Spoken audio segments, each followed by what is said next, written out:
Hello, my name is Isaac Scott, and my speech is going to be about how the South is has always had misconceptions about it, whether it be the accent or the actual people or the like how people think about us, um, and and kind of the misconceptions based on that and some historical background for it. Uh, I've lived in the South my entire life. I'm 19. I don't consider myself to have an accent, but every time I go up north to see family, they say, "Oh, I love your accent. You have such a great accent." I don't know. I don't know how. I guess that's for anything, but that's kind of my credibility with talking about this subject. So the first misconception is kind of that the South has thought to be dumb the whole time. It's generally thought to be dumb. There's a Scientific American magazine article. It's from R. Douglas Fields, and it's titled "Why Does a Southern Drawl Sound Uneducated to Some?" And it's from December 7th, 2012.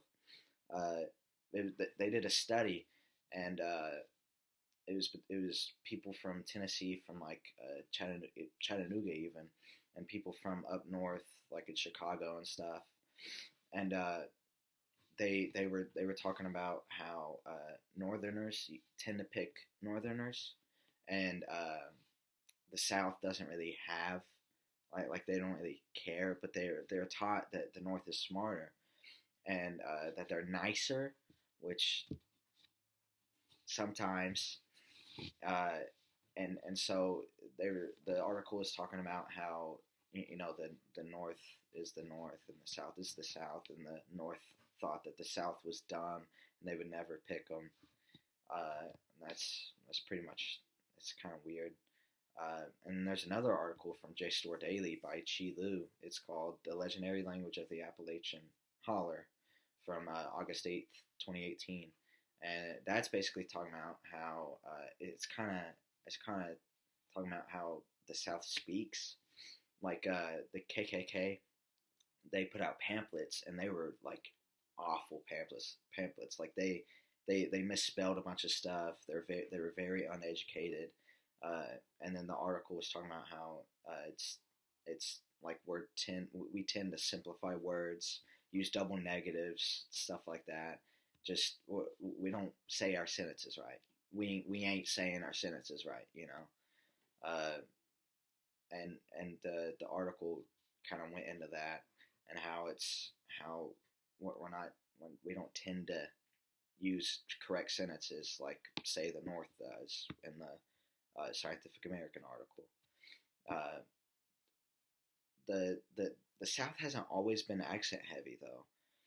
It's kind of developed over time, in the JSTOR article, it talks about how it's more than just a Scots Irish uh, descendancy. It's becoming African American descendants. It's the all the things are kind of meshing. Like reckon, the term reckon. Oh, I reckon. People hear that, and they think, oh, that's from the South, you know. But it's not from the South. It's from Australia. Australia uses it all the time.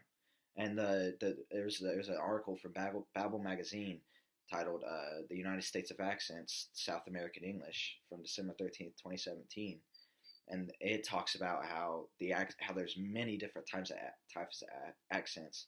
Memphis is a pretty much totally different. There's Texas, Louisiana. They don't even speak English pretty much. So it's talking about how it's not accent heavy, you know. Uh, and in the South, it usually gets a bad rap, you know.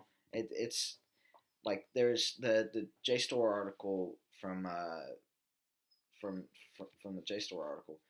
It talked about how we're considered white trash, how there's rednecks, there's the overlooming KKK influence, which I understand how we could get a bad rep from that, but it's changed from that. And the way they kind of communicate, the way the South communicates is kind of like trashy, you know. And the Bible magazine states that we're just seen as dumb, you know. what that we can't really put our sentences together, and also how we're still recovering from the Civil War and how we're not fully recovered yet, which that makes sense. Uh, and the South just overall, it's just we've communicated in so many different ways. There's there's always there's gonna always be the stigma that we're dumb and we're stupid, and but overall, it's these articles have kind of have shown how we're sort of changing the way we communicate and the way people see us through our communication. There's not as many y'alls around here because the y'alls are going up north, and they're going around the world and stuff like that. But anyways, that's my speech. Next time you hear y'all, you'll think about how others communicate around the world. Thank you.